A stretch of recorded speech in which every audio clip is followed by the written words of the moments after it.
中間其實都經過幾次香港嘅大雨嘅，咁我都擔心會唔會中間涉及個水浸啊、漏咗啊呢啲嘅使用電車。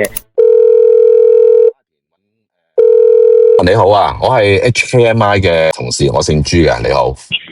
係，Hello，先生你好。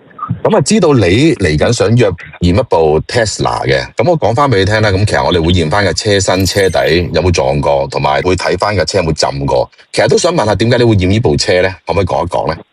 咁首先就係因為呢部車嘅年份係21年啦，咁中間其實都經過幾次香港嘅大雨嘅，咁因為本身嘅車主唔係我啦，咁我都擔心會唔會中間涉及個水浸啊，或者係真係叫做浸過少少地方啊，或者係鏽咗啊呢啲嘅使用電車。咁另外就係因為呢啲車本身個重比較重啲，咁我就比較擔心佢譬如啲車底入邊個底架啊，或者係一啲可能消耗品杯士啊，或者係一啲地震啊嗰啲個損耗嘅情況去到邊度？因為呢啲平時我哋自己做唔到嘅，咁啊一定要靠你哋 check，所以就係咯，主要係想睇呢啲嘢咯。OK， 完全明白。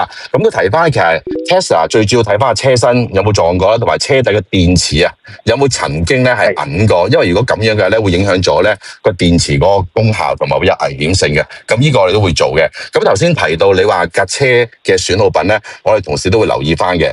咁我哋個驗車費就係1300蚊啦，基本驗車費。咁到時你 mark 低翻啲資料，你寫翻低個時間地點，咁我哋會安排同事會過嚟幫你做呢個檢查噶啦，何生。冇問題，好 OK， 唔該晒。香港驗車20年嚟不偏不倚，冇車行資金，唔受車行操控。